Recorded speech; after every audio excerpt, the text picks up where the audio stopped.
पौराणिक धर्म ग्रंथों में भगवान शिव के जीवन का जो चित्रण मिलता है, इन्हें देवों के देव महादेव भी कहते हैं। इन्हें भोलेनाथ, शंकर, महेश, रुद्र, नीलकंठ, गंगाधर आदि नामों से भी जाना जाता है। तंत्र साधना में इन्हें भैरव के नाम से भी जाना जाता है। भगवान शिव को भोलेनाथ कहा जाता है क्योंकि वो आसानी से प्रसन्न होते हैं और बिना किसी जटिल अनुष्ठान के अपने भक्तों पर अपना आशीर्वाद बरसाते हैं।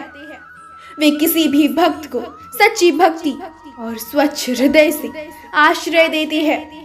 भगवान शंकर को संहार का देवता कहा जाता है। शिवजी सौम्य आकृति एवं रौद्र रूप दोनों के लिए विख्यात है। सृष्टि की उत्पत्ति, स्थिति एवं संहार के अधिपति शिव है। त्रिदेवों में भगवान शिव संहार के देवता माने गए हैं। भगवान शिव को रुद्र नाम से भी जाना जाता है। रुद्र का अर्थ है रुत दूर करने वाला, अर्थात दुखों को हरने वाला। अतः भगवान शिव का स्वरूप कल्याण कारक है। भगवान शिव की पत्नी देवी सती थी, जो विभिन्न देवियों के रूप में अवतरित हुई थी।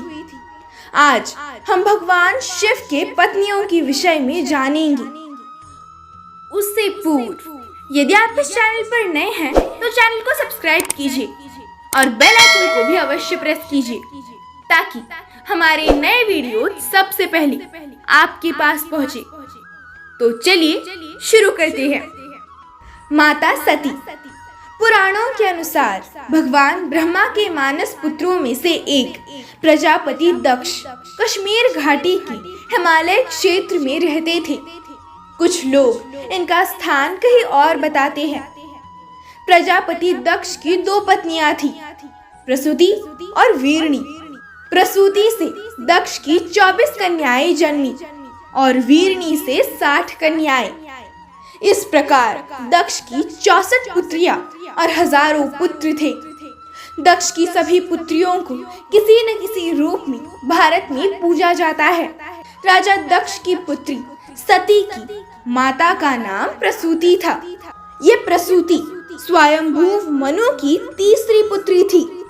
सती ने अपने पिता की इच्छा के विरुद्ध कैलाश निवासी भगवान शंकर से विवाह किया था। हालांकि प्रजापति दक्ष ने ब्रह्मा की सलाह से ही भगवान शंकर को अपनी पुत्री ब्याही थी, किंतु दक्ष इस विवाह से संतुष्ट नहीं थे। प्रजापति दक्ष ने एक विराट यज्ञ का आयोजन किया, किंतु उन्होंने अपने दामाद शिवजी और पुत्री सती को यज्ञ में निमंत्रण नहीं भेजा। फिर भी सती अपने पिता के यज्ञ में पहुंच गई। दक्ष ने पुत्री के आने पर उपेक्षा का भाव प्रकट किया और भगवान शिव के विषय में सती के सामने ही अपमानजनक बातें कही। सती के लिए अपने पति के विषय में अपमानजनक बातें सुनना हृदय विदारक और घोर अपमानजनक था। ये सब वो सहन नहीं कर पाई और इस अपमान के कारण उन्होंने वही यज्ञ कुंड में कूदकर अपने प्राण त्याग दिए। सती को इस बात का भी दुख था कि वो अपने पति के मना करने के बावजूद इस यज्ञ में चली आई थी। पति के प्रति खुद के द्वारा किया गया ऐसा व्यवहार और पिता द्वारा पति का किया गया अपमान सती सहन नहीं कर पाई और यज्ञ कुंड में कूद गई। बस यही से सती के शक्ति बनने की कथा शुरू होती है। सती के मृत्यु की खबर सुनते ही भगवान शिव ने वीरभद्र को वहां भेजा, जिसने दक्ष का सिर काट दिया और यज्ञ भूमि को तहस नहस कर दिया। बाद में दुखी होकर सती के जले हुए शरीर को शिव ने अपने सिर पर धारण कर तांडव नृत्य किया और धरती पर भ्रमण करने लगे। पृथ्वी समेत तीनों लोकों को व्याकुल देखकर भगवान विष्णु ने अपने सुदर्शन चक्र के द्वारा सती के शरीर के टुकड़े करने शुरू कर दिए। इस प्रकार सती के शरीर का जो हिस्सा और उन्होंने धारण किए आभूषण जहाँ जहाँ गिरे वहाँ वहाँ शक्ति पीठ अस्तित्व में आ गए। देवी भागवत में 108 शक्ति पीठों का जिक्र है, तो देवी गीता में 72 शक्ति पीठों का वर्णन मिलता है। देवी पुराण में 51 शक्ति पीठों की चर्चा की गई है। वर्तमान में भी 51 शक्ति पीठ ही पाए जाते हैं। माता पार्वती। दक्ष के बाद सती ने हिमालय के राजा हिमवान और रानी मैनावती के यहाँ जन्म लिया। मैनावती और हिमवान को कोई कन्या नहीं थी, तो उन्होंने आदि शक्ति की प्रार्थना की। आदि शक्ति माता सती ने उन्हें उनके यहाँ कन्या के रूप में जन्म लेने का वरदान दिया। दोनों ने उस कन्या का नाम रखा पार्वती। पार्वती अर्थात पर्वतों की रानी। पार्वती को ही गौरी या महागौरी कहा जाता है। कुछ विद्वान मानते हैं कि इन्हें ही उमा कहा गया है। इसी को गिरजा, शैलपुत्री और पहाड़ों वाली रानी कहा जाता है। माता पार्वती ने ही शुंभ, निशुंभ, महिषासुर आदि असुरों का वध किया था और इन्हें नवदुर्गा के रूप में प्रतिष्ठित किया गया है। माना जाता है कि जब सती के आत्मदाह के उपरांत विश्व शक्तिहीन हो गया, उस भयावह स्थिति से त्रस्त महात्माओं ने आदि शक्ति देवी की आराधना की। तारक नामक दैत्य सबको परास्त कर त्रैलोक्य पर अधिकार जमा चुका था।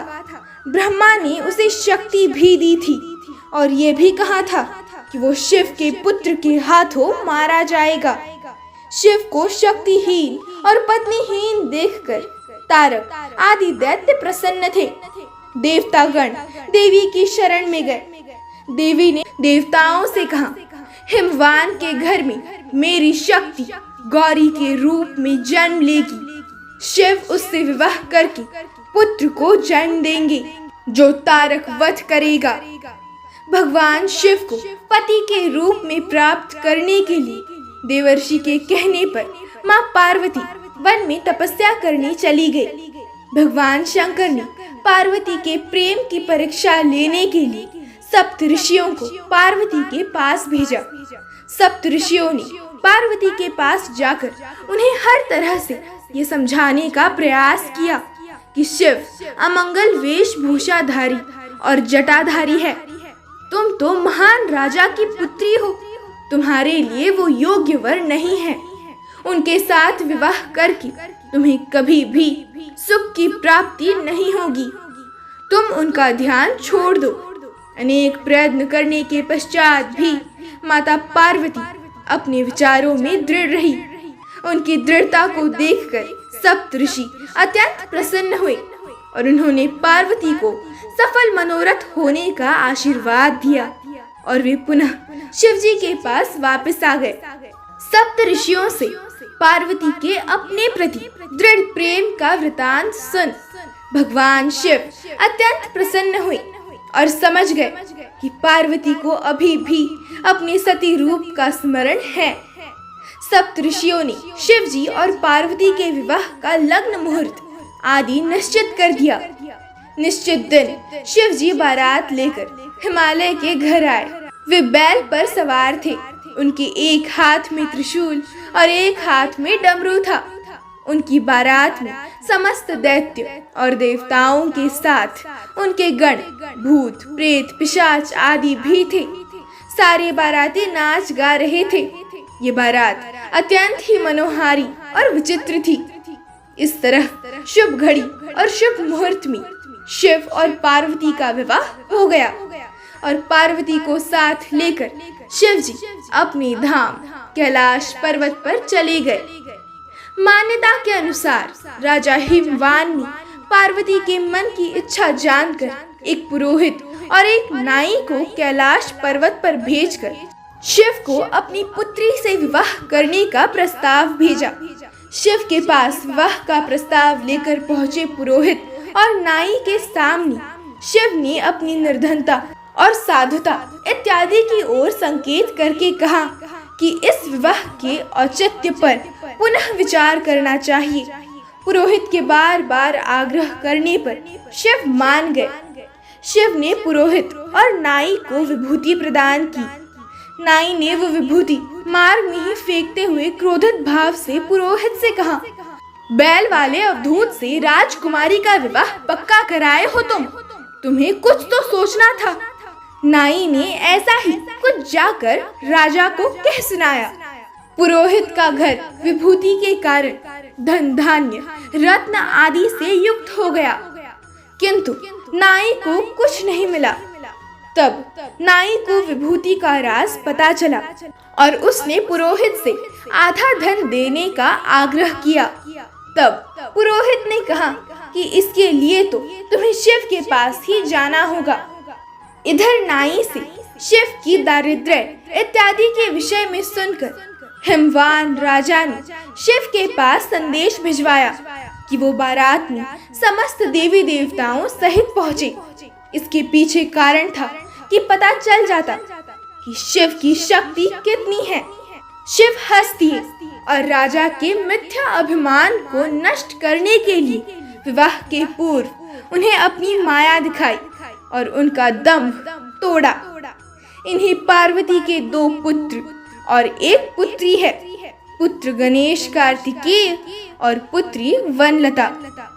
माता उमा, पार्वती को ही उमा कहा जाता था या उमा नाम से एक अलग देवी थी, ये जानना जरूरी है।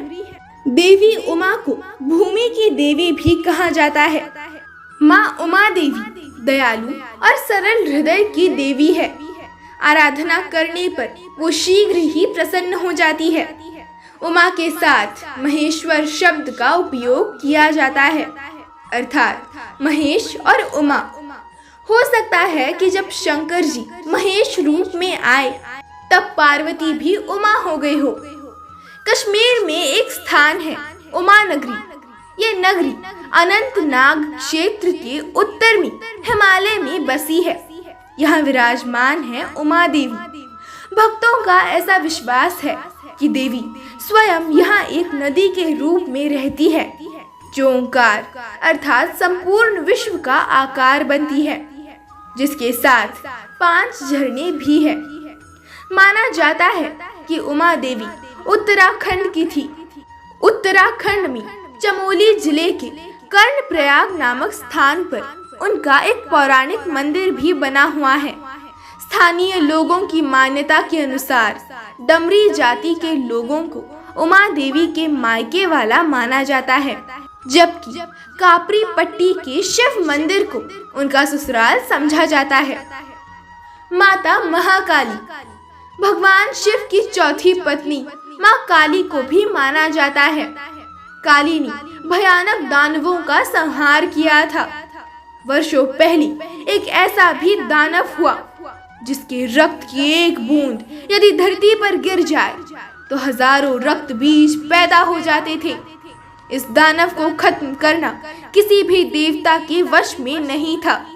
तब माँ काली ने इस भयानक दानव का संहार कर तीनों लोगों को बचाया था।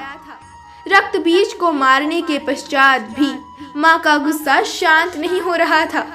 तब भगवान शंकर उनके चरणों में लेट गए। भूलवश माँ काली का पैर भगवान शिव के सीने पर पड़ गया।